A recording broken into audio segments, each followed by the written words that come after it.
இன்றைக்கு artificial intelligence wave எதிரில் விட்டிருக்கிற நீங்கள் இரு அலைகளை பார்த்திருக்கிறீர்கள். ஒன்று எலக்ட்ரானிக்கல் வேவ்ஸ், இப்பொழுது ஆர்டிபிஷியல் இன்டெலிஜென்ஸ் வேவ். அப்ப இந்த ஆர்டிபிஷியல் இன்டெலிஜென்ஸை எதிர்கொள்வதற்கு உங்களுக்கு சரியான டூல் வேண்டும். இந்த ஆர்டிபிஷியல் இன்டெலிஜென்ஸ் என்பது இனிமேல் தவிர்க்க முடியாத ஒன்று. செயற்கை நுண்ணறிவு எந்த அளவுக்கு தாக்கத்தை ஏற்படுத்திக் கொண்டிருக்கிறது என்பதை நீங்கள் அனைவருமே உணர்ந்திருக்கிறீர்கள். அதனால் உங்களுக்கு ஒரு கையடக்க அல்லது மடிக்கணினி இருக்கும்போது இந்த ஆர்டிபிஷியல் இன்டெலிஜென்ஸ் வேவை எளிதாக எதிர்கொள்வதற்கு ஒரு மிகப்பெரிய அளவிலான ஆயுதம் தான் உங்களிடத்தில் தரப்படுகிற இந்த மடிக்கணினி.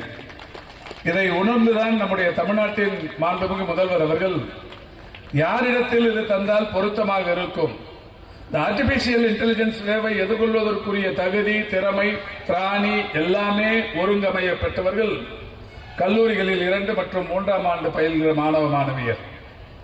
எனவே உங்களிடத்தில் இந்த மடிக்கணினிகள் என்பது மிகவும் தேவையான ஒன்றாக, பயனுள்ள ஒன்றாக இருக்கும் என்கின்ற காரணத்தினால்தான் மாண்புமிகு தமிழ்நாட்டின் முதலமைச்சர்கள் இதை இப்பொழுது தருவதற்கு முடிவெடுத்து கடந்த ஜனவரி திங்கள் 5ஆம் தேதி இந்த திட்டத்தை தொடங்கி வைத்தார்கள்.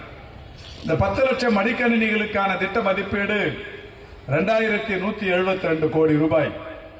2172 கோடி ரூபாய் மதிப்பீட்டில் இந்த 10 லட்சம் மடிக்கணினிகள் தருகிற இந்த மகத்தான திட்டத்தை மாண்புமிகு தமிழ்நாட்டின் முதலமைச்சர்கள் தொடங்கி மடிக்கணினி உற்பத்தியாகி வர வர ஒரு மாணவருக்கு கூட இடைவெளி இல்லாமல் தர வேண்டும் என்கின்ற வகையில் இட்ட கட்டளை தான் இது போன்ற நிகழ்ச்சிகள் தினந்தோறும் ஏராளமாக நடைபெற்றுக் கொண்டிருக்கிறது.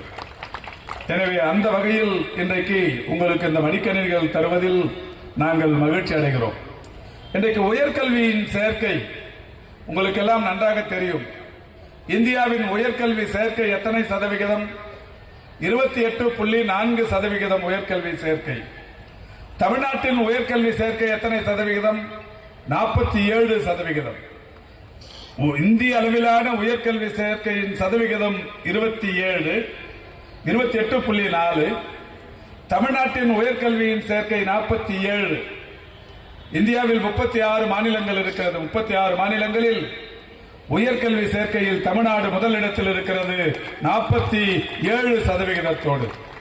அதற்கு என்ன காரணம்? மேடையில் வீற்றிருப்பவர்களுக்கும் எதிரில் வீற்றிருக்கிற நம் அனைவருக்குமே தெரியும். இங்கே பெருமதிப்பிற்குரிய காரம்பாக்கம் கணபதியும் நொலம்பூர் ராஜனும் சொன்னார்களே, புதுமை பெண், நான் முதல்வன், தமிழ் புதல்வன், 7.5% இடஒதுக்கீடு, இவைகள் தான் இதற்கு மிக முக்கியமான காரணம்.